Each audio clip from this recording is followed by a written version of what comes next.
নমস্কার বন্ধুরা, secret destination চ্যানেলে আমি পূজা জানাচ্ছি আরও একটি নতুন ব্লগে আপনাদের সকলকে স্বাগত। গত দুটি পর্বে আমি আপনাদেরকে দেখিয়েছিলাম অযোধ্যার রাম মন্দির এবং অযোধ্যা কী করে আসবেন। আশা করি সেই পর্বের ভিডিও দুটি আপনারা দেখেছেন। যদি এখনও না দেখে থাকেন, নিচের ডেসক্রিপশন বক্সের লিঙ্ক দেওয়া রয়েছে, দেখার অনুরোধ রইল। আজ এই পর্বে আমি দেখাবো অযোধ্যার সাইট সিইং, অর্থাৎ অযোধ্যার রাম মন্দির ছাড়াও তার আশেপাশে যে স্পটগুলো রয়েছে সেটি এই ভিডিওতে তুলে ধরবো। তাহলে চলুন বন্ধুরা, কথা না বাড়িয়ে আজকের এই ভিডিওটি শুরু করা যাক। প্রসঙ্গত জানিয়ে রাখি, অযোধ্যার এই সাইট সিইংগুলি আপনারা পায়ে হেঁটেই অনায়াসে করে নিতে পারেন। অযোধ্যার রাম মন্দির থেকে এই প্রত্যেকটি স্পটের দূরত্ব পড়বে 2 কিলোমিটারের মতো, তাই আপনারা অনায়াসে পায়ে হেঁটে করে নিতে পারেন। এছাড়াও অযোধ্যা সাইট সিইংয়ের মধ্যে একটি পড়ে মণি পর্বত, যেটি আমরা একটি কারণের জন্য যেতে পারিনি। আপনারা চাইলে সেই মণি পর্বতও দর্শন করতে পারেন। মণি পর্বত যাওয়ার জন্য আপনাদেরকে এখান থেকে টোটো রিজার্ভ করতে হবে। টোটো ভাড়া পড়বে 200 টাকার মতো। গত পর্বে আমি আপনাদেরকে দেখিয়েছিলাম অযোধ্যার রাম মন্দির এবং হনুমানগড়ি, তাই সেই অনুসারে আমি ভিডিওটা শুরু করছি। আপনারা হনুমানগড়িটি দেখার পর তার থেকে মাত্র 300 মিটার দূরত্বে অবস্থিত দশরথ মহল, সেটি আপনারা দেখে নেবেন। হনুমানগড়ি দেখার পর সোজা চলে আসুন দশরথ মহলের সামনে। আমরা দাঁড়িয়ে আছি এখন দশরথ মহলের সামনে। এই যে দশরথ মহলের গেট, এই হচ্ছে হনুমানগড়ি, তার অপোজিটে এইদিকে হনুমান গাড়িটা দেখে আপনারা হনুমান গাড়ি থেকে একটুখানি এসেই প্রথমে দেখবেন এই দশরথ মহল, আর এই হচ্ছে হনুমান গাড়ি। তো চলুন দশরথ মহলের দিকে আস্তে আস্তে যাওয়া যাক। আছে এখানে রাম ছোটবেলায় বাল্যকালে শৈশব কাটিয়েছিল। হ্যাঁ, চলুন দশরথ মহলের দিকে এবার আস্তে আস্তে করে যাই।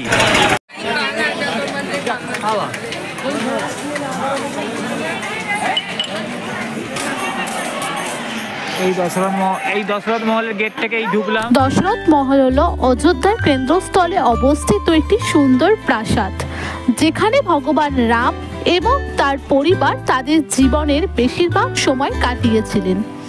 মহলের ভিতরে ভগবান রাম, লক্ষ্মণ এবং সীতা দেবীর একটি মন্দির রয়েছে। এই দেবতারা ধর্ম, নৈতিক সত্যতা এবং ভক্তির প্রতীক, যা আমরা রামায়ণের মাধ্যমে জানতে পারি। রাজা দশরথ ছিলেন ভগবান রামের পিতা এবং অযোধ্যার প্রতিষ্ঠাতা। এই মহৎ প্রাসাদটি রাজা দশরথ এবং ভগবান রামের শৈশব ও কিশোর বয়সে উত্তরাধিকারী আবাসস্থল ছিল। মহলের ভেতরে গেরুয়া পোশাক পরিহিত সন্ন্যাসীদের গান গাওয়া এবং মন্ত্রপাঠ করতে দেখা যায়। রাম বিবাহ, দীপাবলি, শ্রাবণ মেলা এবং রামনবমীর মতো উৎসবে দশরথ ভবনটি খুব সুন্দরভাবে সজ্জিত করা হয়। ডান দিকে গলি আছে, এই গলিটা থেকে একটুখানি গেলেই পড়বে কনক ভবন। আমরা এবার কনক ভবনের দিকে যাচ্ছি। এই দশরথ মহল আর এই হচ্ছে কনক ভবনের রাস্তা। এই ডান সাইডে পড়বে কনক ভবন। এই দেখুন কনক ভবনের ম্যাপ।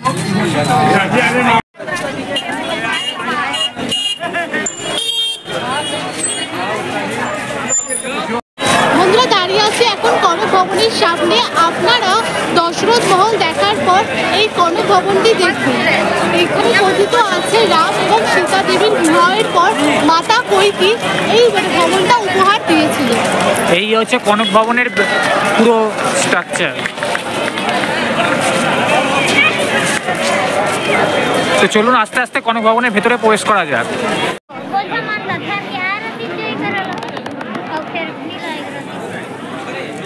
এই আস্তে আস্তে কনক ভবনের ভেতরে যাব।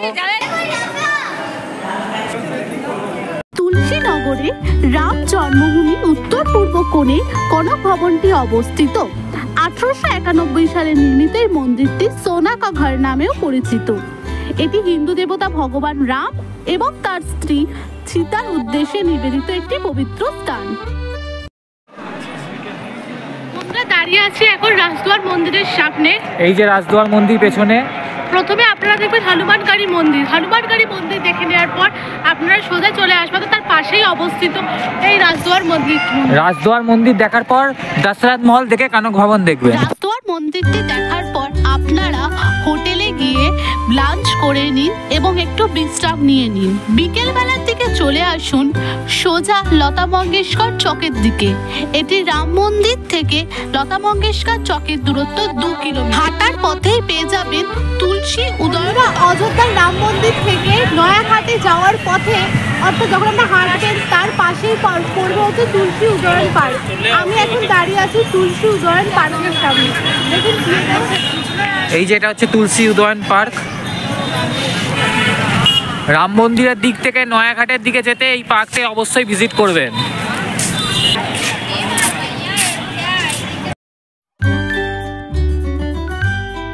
তুলসী উদয়ন পার্কটি দেখার পর আপনারা আরো একটু হেঁটে চলে আসুন লতা মঙ্গেশকর চকে। দেখার পর আপনারা এই লতা মঙ্গেশকর চক হ্যাঁ, লতা মঙ্গেশকর চক।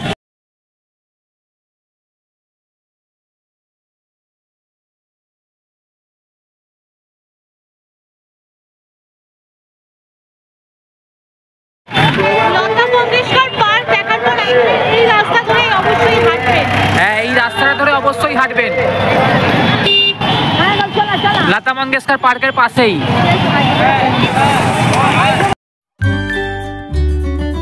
তারপরে আপনারা চলে আসুন রাম কি প্যারির সামনে। এটি লতা মঙ্গেশকর চকের পাশেই প্রায় অবস্থিত। বিকেল বেলার দিকে এই জায়গাটা অবশ্যই রাখবেন, কারণ এখানে লেজার অ্যান্ড সাউন্ড শো হয়। এই লেজার অ্যান্ড সাউন্ড শো প্রত্যেক দিন সন্ধ্যেবেলায় 7টা থেকে 8টার মধ্যে হয়ে থাকে। লতা মঙ্গেশকর চকের পাশে হচ্ছে রাম কি প্যারি। লতা মঙ্গেশকর চকের পাশেই আছে রাম কি প্যারি। আপনারা এটা অবশ্যই ভিজিট করবেন, সন্ধ্যেবেলায় আরতি হয়। আছে এখানে স্নান করে ভগবান রামকে দর্শন করা যেতে হয়।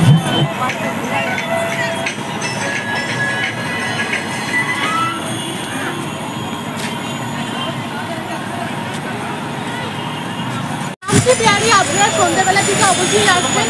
এই সন্ধ্যাবেলা থেকে লেজার অ্যান্ড সাউন্ড শো হয়। এই সাইডটা লেজার অ্যান্ড সাউন্ড শো হয়। হ্যাঁ, এখানে বসার সিট করে দিয়েছে, আপনারা সন্ধ্যা আরতি দেখবেন। আর এই হচ্ছে রাম কি প্যারি।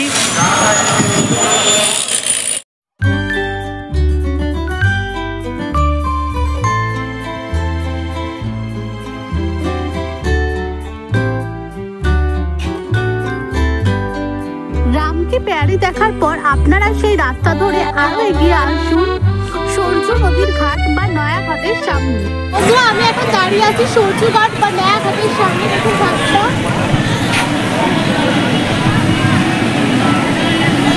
এটি রাম কি প্যারি থেকে 400 মিটার দূরত্বে অবস্থিত। সোজা আসবেন এই সুন্দর ঘাটটা পেয়ে যাবেন। এখানে কিন্তু বোটিংও হয়। বোটিং হয় 100 টাকা করে ভাড়া।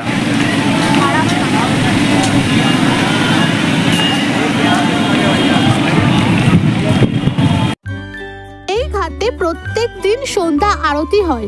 সন্ধ্যা আরতির সময় হচ্ছে প্রত্যেক দিন সন্ধ্যে 6টা থেকে 7টার মধ্যে হয়ে থাকে।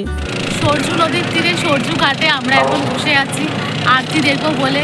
আরতি হয়তো 6টা 7টার সময় শুরু হবে।